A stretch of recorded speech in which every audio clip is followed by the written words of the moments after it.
Herzlich willkommen hier zurück auf dem Gear Reference Kanal. In der heutigen Episode möchte ich euch etwas Britisches zeigen, und zwar den Grab Bag Ammunition. Das Teil findet sich noch relativ häufig im Surplus, da habe ich es auch bekommen für einen recht schmalen Taler. Finde es aber ein super cooles Ausrüstungsstück, gerade mit dem Hintergedanken, dass es dienstlich geliefert an Teile der britischen Armee ausgegeben wurde. Aktuell sind diese Taschen nicht mehr Teil vom neuen britischen Bekleidungskonzept, dem Virtus System, sondern diese Taschen sind aus dem früheren Bereich und damals wurden sie hergestellt in Desert DPM wie hier im normalen DPM, später noch in MTP. Ich habe auch schon Stücke gesehen in Coyote bzw. auch in Schwarz. Die hatten aber kein Label. Deswegen weiß ich jetzt nicht, ist das vielleicht irgendwas Besonderes für gewisse Truppen nur oder ist das vom privaten Markt? Was ich auf jeden Fall sagen kann, ist, dass diese Grab Bags schon ziemlich lange im Global War on Terror im Einsatz sind. Oftmals auch in anderer Form, mal mit einer Klappe drüber etc. Da gibt es ganz verschiedene Ausführungen, kommt auch ein bisschen aufs Land drauf an, welches die gerade nutzt. Diese Taschen sind eingeführt worden, gerade für Fahrzeugbesatzung. Vom leichten Schützenpanzer, normalen Panzer, Transportfahrzeuge etc., wo der Soldat oftmals in diesen engen Fahrzeugen sitzt, nicht unbedingt eine Kampfbeladung so tragen kann, sondern für dieses Personal ist dann eben so ein Grab-Bag vorgesehen, der im Fahrzeug liegt. Hier ist die Kampfbeladung dran und das, was der Soldat braucht, um sofort nach dem Absitzen reagieren zu können. Ist für mich ein super cooles Konzept. Sieht man auch das ein oder andere Mal bei Security Contractors, also auch Personenschützer etc. in Hochrisikogebieten, dass die in ihren Fahrzeugen solche Taschen deponiert haben. Dieses Modell, wie gesagt, dienstlich geliefert bei Fahrzeugbesatzungen. Leider gibt es davon, oder habe ich genau von dem dienstlichen Modell keine Referenzfotos finden können. Wenn jemand da was hat, mir gerne schreiben bei Instagram, Facebook oder hier bei YouTube. Wie auch immer, einen Kommentar da lassen.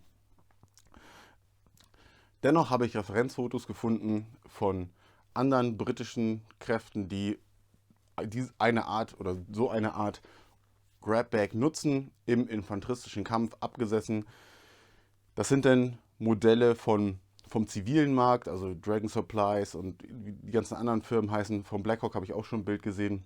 Die sehen dann vom Grundaufbau ein bisschen unterschiedlich, haben aber eigentlich alle das gleiche Ziel und sind für das gleiche gedacht. Die Bilder blende ich mal mit ein. Und zwar gibt es auch viel im eBay etc. findet man öfter Versionen, die ähnlich aussehen, aber von diesen Firmen sind. Die haben dann meistens noch ein paar andere Modifikationen, dass hier nochmal eine Fastec-Schnalle etc. dran ist. Aber sowas wurde dann auch mitgeführt, um die Kampfbeladung zu erhöhen, um hier vielleicht nochmal andere Munitionsarten reinzumachen, wenn man noch einen 40 mm Granatwerfer dabei hat etc. Oder was ich auch gelesen habe, dass gerne so Platoon-Leader, Kommandeure etc.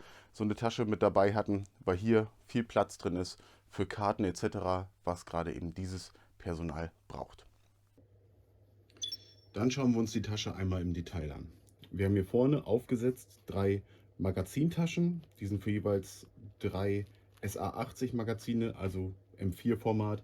Können dementsprechend aber auch wahrscheinlich wieder 2 G36 Magazine reinpassen, AK-Magazine etc. Dann haben wir unten die Lasche und hier haben wir einmal das Klett, womit die Tasche geschlossen wird, und hier nochmal das elastische Band, was die Tasche nochmal komprimiert. Wie gesagt, davon 3 Stück, sind auch alle 3 gleich aufgebaut. An diesem Ende der Tasche haben wir 2 Handgranatentaschen mit Fastex-Verschluss. Im Inneren haben wir wieder so ein Band für den Bügel. Und da lassen sich dann eben 2 Gefechtshandgranaten mitführen. Auf der anderen Seite haben wir eine größere Tasche, und zwar ist die für eine Rauchhandgranate. Auch hier haben wir wieder nochmal eine extra Lasche, um den Bügel zu sichern. Auch hier Fastex-Verschluss und hier zusätzlich aber noch Klett. Dann gucken wir uns einmal die Klappe hier oben an. Die ist auch mit Klett gesichert. Und zwar kann die umgeschlagen werden und hier hinten fixiert werden. Und jetzt haben wir oben eine elastische Öffnung und können von oben so Magazine oder andere Sachen die verschossen wurden, hier rein werfen, als Abwurfsack quasi. Oder natürlich auch einfach reingreifen und irgendwas aus der Tasche ziehen. Wenn ich ja zum Beispiel lose 40 mm Granaten oder sowas drin habe, kann ich halt reingreifen, danach verschließt die sich wieder und es kann halt nicht so schnell was rausfallen. Ansonsten lässt sich die Tasche hier oben ganz normal öffnen. Das Klett ist einmal komplett drumherum, dass wir wirklich überall abschließen können und keinen Platz haben, wo irgendwas rausfallen könnte. Dann haben wir hier im Inneren das Label. Und ansonsten hier halt einfach nur die Tasche an sich. Im Inneren ist sonst nichts Besonderes mehr. Dann gucken wir uns einmal den Schultergurt an. Der Schultergurt ist auf beiden Seiten befestigt. Hier nochmal mit so einem D-Ring, der so hier eingeschlauft ist. Wenn man den nicht braucht, kann man den auch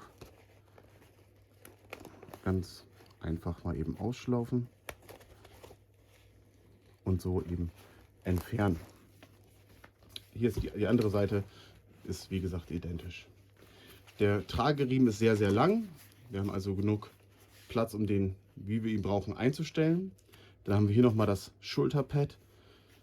Hier unten ist nochmal so eine raue Fläche, gummimäßig, die verhindern soll, dass das Pack die ganze Zeit von der Schulter rutscht etc. Kennt man ja aber von normalen, gängigen, handelsüblichen Taschen. Dann gehen wir mal auf die Rückseite und hier ist einfach nur noch der Stoff. Was ich ein bisschen vermisse, ist vielleicht noch irgendwie einen kleinen Tragegriff, dass wenn ich den Schulterriemen abhabe, ich irgendwie was habe, wo ich das Ding rausziehen kann, einen Griff etc. Aber das haben viele Taschen vom zivilen Markt dann nochmal anders umgesetzt. Aber ich muss sagen, dafür, dass diese Tasche dienstlich geliefert ist und man überhaupt diese Option bekommt, finde ich das schon eine äußerst gute Lösung. Dann bedanke ich mich wieder mal fürs Zusehen. Seid gerne beim nächsten Mal wieder mit dabei und dann sehen wir uns. Bis bald. Ciao.